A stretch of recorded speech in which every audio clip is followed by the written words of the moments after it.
Bonjour et bienvenue au cœur de la rédaction pour un nouveau numéro de TVR Enquête consacrée cette semaine aux guérisseurs traditionnels à travers un reportage de 15 minutes. Vous verrez que quand il s'agit de se faire aider ou se faire soigner, eh bien les Bretons n'hésitent pas à aller consulter un médium, un penseur, un magnétiseur ou encore un exorciste. Vous découvrirez également dans ce reportage des lieux insolites où il se passe des choses bien mystérieuses, notamment du côté d'Andouillé-Neuville à la tombe de Saint-Léonard. Nous nous retrouverons ensuite en compagnie de Dominique Camus. Bonjour. Bonjour. Vous êtes le spécialiste intarissable des croyances populaires, ethnologue, sociologue et historien. Vous avez écrit combien de livres sur le sujet? Une trentaine, je pense. Aux éditions Ouest France pour la plupart? Beaucoup ont été publiés, oui, aux éditions Ouest France. Le dernier en date? Une réédition d'un livre qui est devenu le classique sur le sujet, L'univers des guérisseurs traditionnels, qui est consacré aux penseurs. Et surtout, c'est le seul ouvrage où il y a des photos de l'iconographie. Alors, il m'a beaucoup aidé, ce livre, pour réaliser ce reportage. On rappelle, les penseurs, ce sont les mains apposées sur une maladie, des boutons, des maladies de peau, des brûlures. Les penseurs de secret sont les gens qui ont la capacité de soigner le zona, les verrues, les dards, les brûlures. En fait, c'est des gens qui peuvent soigner une maladie, non pas parce qu'ils ont un don, une capacité personnelle comme les magnétiseurs, où là il est question de fluide, c'est-à-dire une force que les gens ont en eux et après qui se découvrent, ça se cultive, ça se travaille, etc. Les penseurs, non, c'est tout un chacun, c'est aussi bien vous que moi. Ah bon? Oui, en fonction de la date de naissance ou pas? Non, c'est des gens à qui on va transmettre une formule guérisseuse, d'où leur nom penseur, ils pensent PAN, les maladies, avec un secret, c'est-à-dire une formule guérisseuse. C'est ça qu'on appelle un secret, le rituel, qui est transmis de génération en génération. On se retrouve dans 15 minutes à la suite de ce reportage. Ici, on croit encore et toujours au miracle.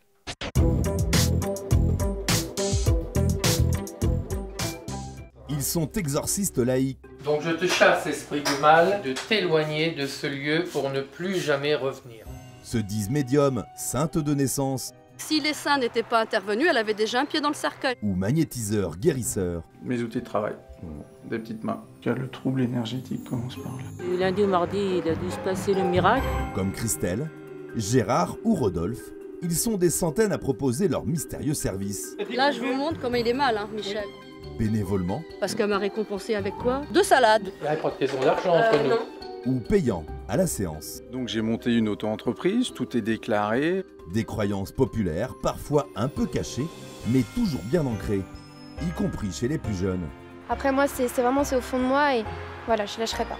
Dans l'Ouest, on sait à quel saint se vouer pour ses douleurs du corps ou ses peines de cœur. Christine, si tu m'entends, j'espère que je vais te revoir bientôt et qu'on va reparler ensemble.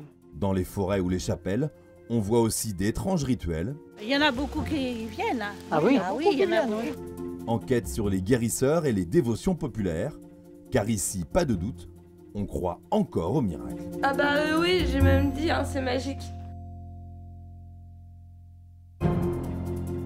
Gérard, exorciste laïque, intervient cet après-midi dans un petit village de la Manche.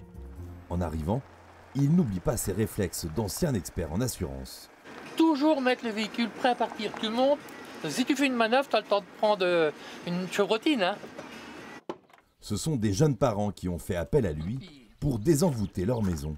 Ils entendent des bruits dans les murs, des bruits dans la maison. Donc là, il faut des prières qui vont nettoyer la maison.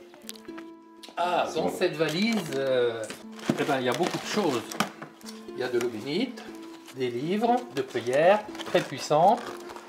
Voilà, les prières. Il y a des croix.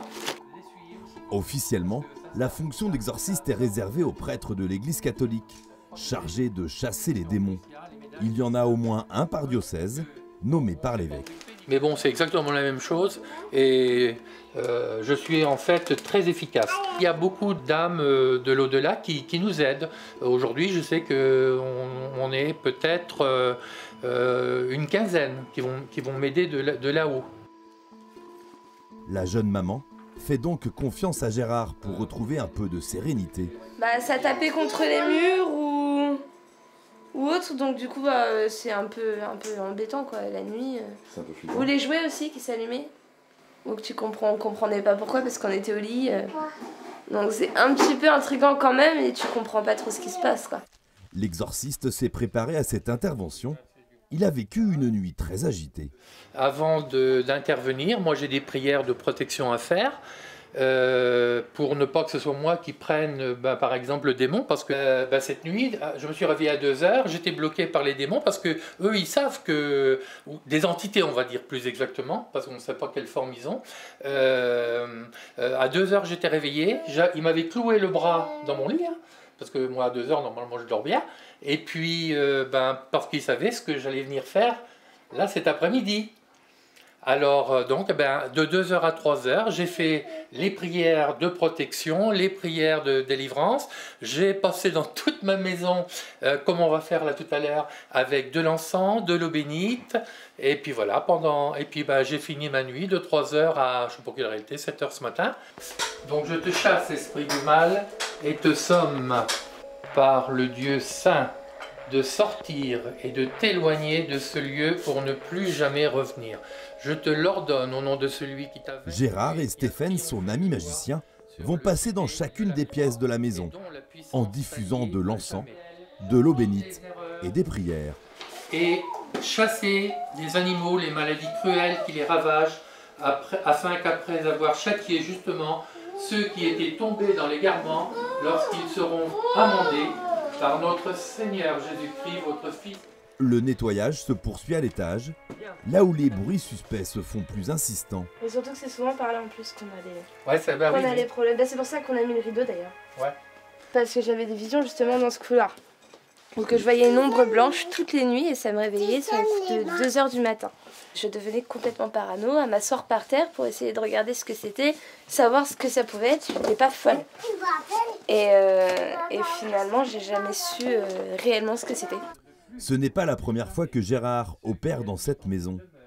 Il y a 15 jours, il est venu prier pour Jonas, le petit garçon de 2 ans et demi, qui se tapait la tête contre la cheminée et ne dormait pas la nuit. Eh bien, on a fait 2 prières puissantes, et puis apparemment, il n'y avait plus rien. Hein. Il ne dort pas encore toute la nuit, mais il se réveille qu'à 6 heures du matin. Je pense que ça a quand même fait beaucoup de choses.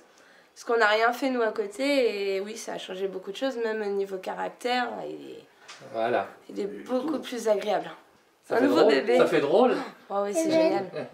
C'est génial. Est-ce que c'est un miracle? Ah bah oui, j'ai même dit, hein, c'est magique. C'est incroyable. Non, il y avait juste que L'opération désenvoûtement est terminée. Il n'y a plus qu'à attendre quelques jours, hein, si vous n'entendez plus de bruit la nuit. D'accord. Avec Gérard, l'exorciste laïque, pas de facture à payer, la prestation est gratuite. Ah, il n'y a pas de question d'argent, madame. Il n'y a pas de question d'argent entre nous. Non. Voilà. Quand on reçoit un don, moi j'ai reçu le don il y a 3 ans, en même temps que Christelle, son don de médium, je le fais gratuitement. Christelle, c'est la fille de Gérard, qui depuis quelques semaines attire les curieux autour de la tombe à Lénard, plus connue comme le tombeau de Saint-Léonard.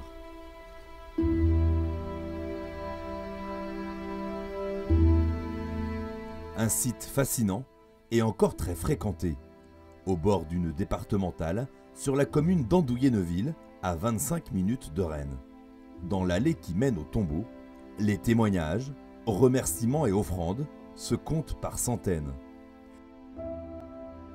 Et en ce samedi après-midi du mois de juin, quelques habitués sont réunis pour trinquer à la santé de Marie-Claude. À Marie-Claude? À tout le monde. Une miraculée selon Christelle, qui se présente comme une sainte de naissance, en liaison directe avec Saint Léonard et son mari décédé, Daniel Lazare. Donc elle était là, moi j'étais en soins, elle était là toute rabougrie, affaiblie, comme ça. Avec les 2 cannes. Une canne, le mari qui la tenait comme ça, et elle s'est détournée sur moi en pleurs et un regard très très misérable, très... Elle n'en pouvait plus de la vie, quoi. Donc si les saints n'étaient pas intervenus, elle avait déjà un pied dans le cercueil, je viens de lui en parler, elle le sait très bien. Avec les béquilles, j'étais très mal et il fallait que mon mari m'accompagne partout, aux toilettes, tout, parce que j'allais tomber à chaque fois. Saint Léonard m'a dit de dire à Marie-Claude, je vais te faire tomber les béquilles.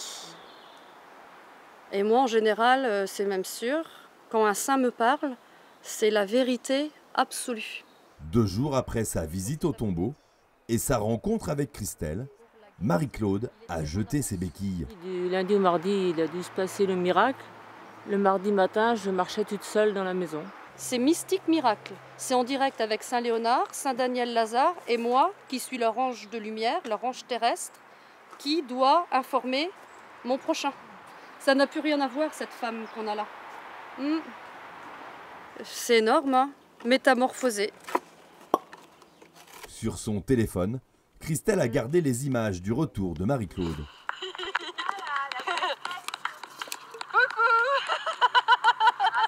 Pour les fidèles de Saint-Léonard, pas de doute, c'est donc un miracle. Elle est miraculée. C'est grâce à son pendule et sa connexion avec les saints que Christelle a accompli cet exploit. En échange de 2 salades. Vous voyez, moi, c'est la pauvreté qui m'a attirée. Parce qu'elle m'a récompensée avec quoi, Marie-Pierre?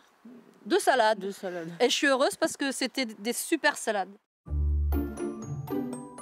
Christelle est très bavarde, y compris durant ses interventions.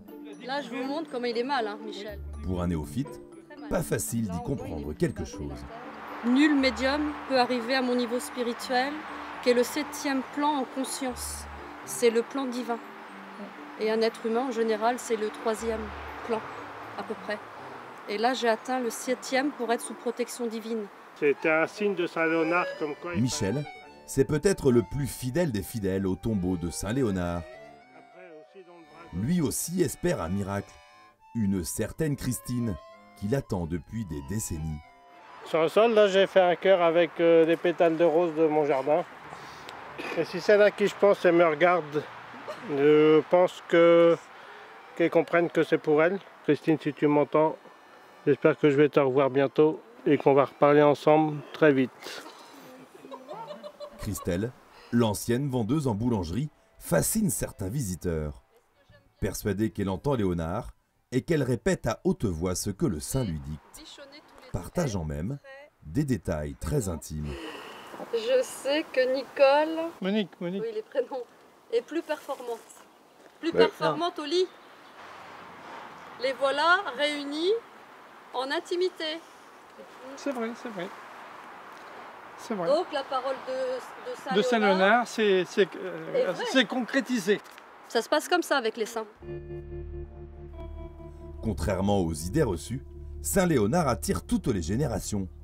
Anaïs, 20 ans, vient régulièrement au tombeau. En fait, ça a commencé pour mon permis et puis pour mon bac. J'étais venue parce que ma famille me disait écoute Anaïs, on connaît très bien Saint-Léonard, vas-y. Moi, je n'étais jamais venue en fait. Et quand j'ai vu toutes voilà, ces remerciements, etc., je me suis dit c'est pas possible de ne pas y croire en fait. Et moi, j'y ai cru depuis le début parce que voilà, j'ai perdu mon père quand j'étais jeune. Donc j'ai toujours cru en Jésus, en Dieu, etc. Il y a une semaine, l'étudiante a rencontré Christelle pour la première fois. Je suis venue l'après-midi et puis Christelle m'a soignée parce que j'avais vraiment quelque chose au fond de moi qui me faisait ne pas dormir, qui me tracassait. J'avais pas mal de soucis suite à quelque chose un peu personnel. Et voilà, et ça m'a beaucoup libérée et depuis cette semaine, ça va beaucoup mieux. Et t'es lumineuse de visage. Ça m'a fait beaucoup épanouie. C'est ça. Si Christelle ne demande pas d'argent pour ses interventions de médiumnité, en revanche, elle incite fortement les visiteurs à acheter son livre. Voilà. 600 pages pour 15 €. Pour moi, c'est important d'acheter son livre, pour connaître parfaitement son histoire et puis m'imprégner en fait. C'est une guise de remerciement pour moi. C'est un avis, après on peut pas forcer les gens à venir, s'ils y croient pas, ils y croient pas. Après moi, c'est au fond de moi et voilà, je lâcherai pas. Tu ne lâcherais pas. Donc tu vois, ce qu'il entend, lui il dit je serai toujours là pour te réconforter.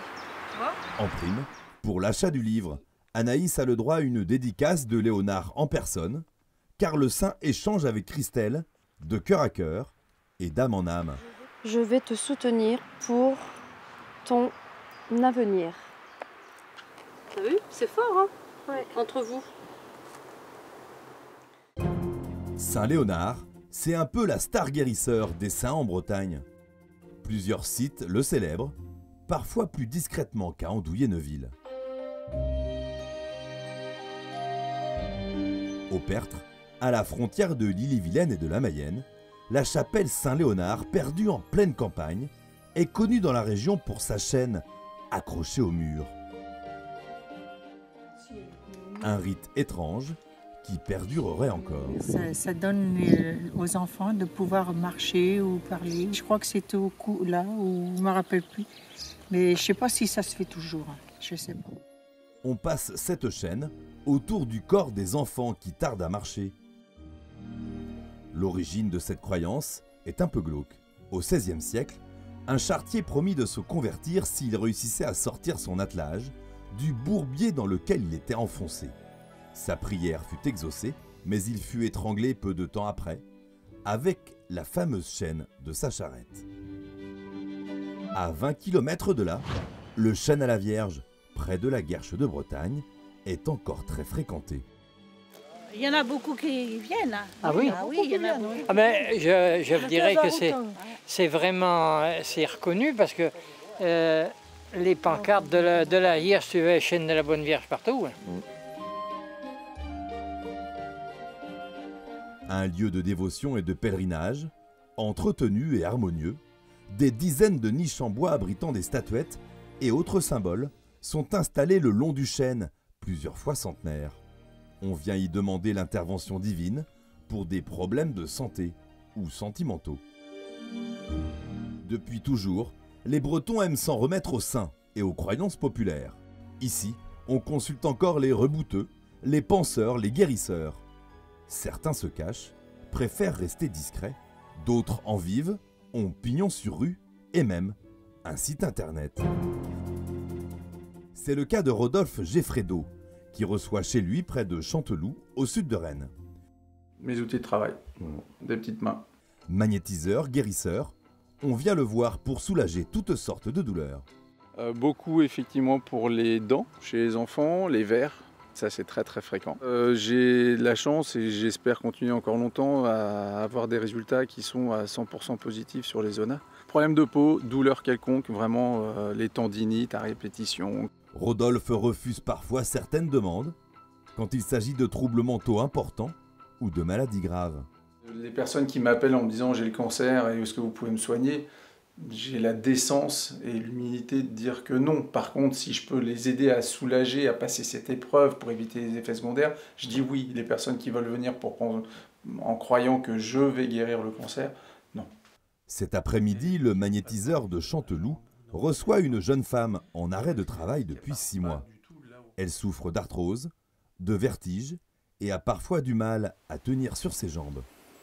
En tout cas, l'inflammation est très très nette. En tout cas, l'énergie coincée est très très nette sur la gauche. Et vraiment sur cette partie-là. Ce don lui est tombé dessus sans prévenir. Il y a 10 ans, alors qu'il accompagnait son fils chez une guérisseuse pour soigner une verrue plantaire. Elle, au bout de quelques minutes, une fois rentrée dans son cabinet, qui était, on va dire, partiellement gênée, visiblement, et qui m'a dit tout de suite vous êtes magnétiseur, j'en suis sûr, je ressens cette énergie, il y a beaucoup de choses qui se passent en vous dès que vous êtes dans la pièce. Donc elle m'a dit il suffit de mettre les mains, d'essayer vraiment de vouloir faire le bien dans la personne, et puis surtout d'essayer de bien ressentir les choses, et que normalement, dans les mains, ça devrait vibrer, picoter, brûler. Et pour éviter ces picotements, Rodolphe adopte de drôles de gestes. C'est pour me décharger.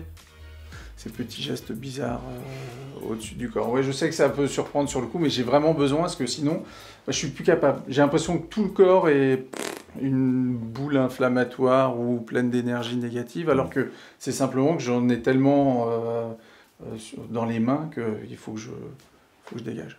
En tout cas, le trouble énergétique commence par là. Si le guérisseur a gardé une petite activité professionnelle dans l'événementiel, ses revenus viennent en partie de ses rendez-vous, facturés 40 € la séance. Au départ, très honnêtement, j'ai voulu faire à l'ancienne, entre guillemets, chacun met ou donne ce qu'il veut ou quoi que ce soit. Le problème, c'est que les gens, même s'ils attendent beaucoup de vous, sont très dubitatifs quant au résultat, donc s'en allaient sans laisser grand-chose, en tout cas pas assez pour vivre. Les gens ne revenaient pas pour redéposer quelque chose ou quoi que ce soit parce que ça avait marché, au contraire, ils étaient heureux, ça a fonctionné, hop, ils revivent leur vie et tant mieux. Et du coup, moi derrière, je vivais pas très bien la mienne. La cliente de Rodolphe Geffredo est repartie. Elle l'appellera dans 2 jours pour lui donner des nouvelles. Il y aura forcément quelque chose de positif. Je dois rester très humble en me disant j'espère avoir donné le meilleur de moi-même, de cette énergie que je peux maîtriser. Et après, pourvu que ça marche.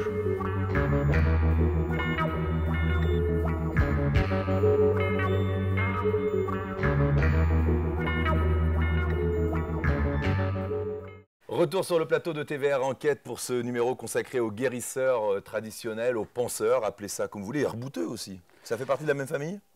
De loin. En fait, l'herbouteux manie deux choses. D'une part, la transmission d'un secret, en général, c'est pas dit, et puis après, un savoir-faire, un tour de main. Mais rebouteux, c'est-à-dire rabouter, remettre bout à bout ce qui est démis, c'est-à-dire les membres, donc tout ce qui est entorse, luxation, tendinite, etc. Alors que par exemple, vous allez en Normandie, rebouteux, ça devient un terme un peu générique qui englobe aussi bien les gens qui passent les verrues, les dartres, les brûlures. Voilà. Comme penseurs de secrets, on les appelle plutôt comme ça chez nous. On va dire en Haute-Bretagne, en Basse-Bretagne, on va dire disconteurs par exemple. Je vous ai vu tiquer lors de la diffusion du reportage sur la première séquence avec l'exorciste laïque, cet homme qui va désenvoûter donc une maison où il y a des bruits suspects, des jouets qui s'allument la nuit. Ça n'existe pas un exorciste laïque? Il faut s'entendre sur les termes. L'exorciste, c'est une charge qui est donnée par un évêque, donc dans l'Église catholique romaine, à des prêtres. Donc, a priori, il n'y a pas d'exorcisme laïque, ça n'existe pas. Donc déjà, c'est quelqu'un, dire cela, c'est prendre un titre qui n'est pas le sien. L'exorcisme, on est dans le domaine du religieux, c'est-à-dire quelqu'un qui est mandaté par sa hiérarchie pour lutter contre le diable ou l'un de ses sbires, étant entendu que le diable va rentrer dans le corps de quelqu'un pour mener ses petites affaires. Il s'agira de savoir qui est ce diable ou ce démon et qu'est-ce qu'il vient faire à l'intérieur du corps d'un tel ou d'une telle. On n'est pas dans le domaine des soins en fait traditionnels où là la maladie en fait relève ou d'un accident ou d'un virus ou d'un microbe. C'est totalement autre chose. On est, on va dire, à la limite du registre de la sorcellerie, où là, en tout cas pendant certaines époques, le diable s'est mêlé des affaires terrestres aussi. Justement, dans votre livre sur les guérisseurs, on voit des photos étonnantes, on pense des verrues avec des morceaux de lard. Ça se fait encore ça en 2017? La preuve, puisqu'il y a des photos. Vous venez de répondre à la question. Les photos, elles ne sont pas forcément récentes. Si, elles sont actuelles. Alors ça, c'est des techniques très, très classiques. En fait, il y a tout un tas de maladies qui sont en général les maladies contagieuses et des dermatoses, type donc verrues, dartres, les eczémas, toutes les affections cutanées externes. Eh bien, on va les transférer sur des objets dont on va se débarrasser. Alors, ces objets, ce ne sont pas n'importe lesquels et on ne s'en débarrasse pas n'importe comment. Le fait, par exemple, de transférer des verrues ou des dartres sur des morceaux de lard ou une pomme ou une patate ou un oignon et qu'après, on va mettre à pourrir et à enterrer, ça, c'est vraiment des classiques. On a ça déjà depuis, on va dire, le XIe siècle, depuis qu'on a déjà des sources écrites. Mais ça, c'est des techniques traditionnelles, classiques. Dans la deuxième séquence du reportage, on voit la vivacité étonnante de lieux, de tombes comme le tombeau de Saint-Léonard, où il se développe une petite communauté de pseudo-guérisseurs, de médiums. Ce sont des lieux de rencontre aussi. Alors. La tombe à laquelle vous avez fait allusion, Saint-Léonard, elle est d'autant plus facile à trouver qu'elle est au bord de route. Donc là, effectivement, cette piété populaire peut se fixer d'autant plus facilement. La plupart sont en pleine nature, en pleine campagne. Justement, plus discret, il y a le chêne à la Vierge qu'on voit également dans le reportage. On vient aussi faire des souhaits de guérison là-bas? Voilà, c'est la même chose. C'est des lieux. Plus discrètement, quoi. Voilà. Au début, ces lieux, on a affaire à des souhaits de guérison. Et puis, plus le lieu prend de l'ampleur, plus il perdure dans le temps, plus d'un type de demande, eh bien, il va passer à plusieurs types de demandes. Alors, le panel est large. Voilà, le panel va s'élargir. Et puis, la consécration suprême, c'est quand on quitte le domaine de la santé, qu'en général c'est le cas, pour rentrer dans celui des activités humaines. Les sentiments, l'amour, vendre un appartement, trouver une bonne voiture, etc. Réussir aux examens, énormément de demandes comme ça. Et pour conclure, un mot sur la dernière séquence de l'émission consacrée à Rodolphe, le magnétiseur. Là, on est encore sur autre chose, c'est-à-dire que c'est pas un don. Le magnétisme, c'est une force que l'on a tous en nous. Certains en ont plus que d'autres, c'est des pôles comme des cales qu'on a dans le corps. Et les magnétiseurs, d'abord, ils doivent découvrir qu'ils ont cette faculté-là. Et après, ça se travaille, ça se cultive, etc. Et pour le coup, le magnétisme passe par l'imposition des mains et peut couvrir un spectre très large de maladies. Ils ne sont pas monovalents, si vous voulez, ils sont polyvalents. Alors après, le magnétisme vaut selon la puissance propre de l'individu.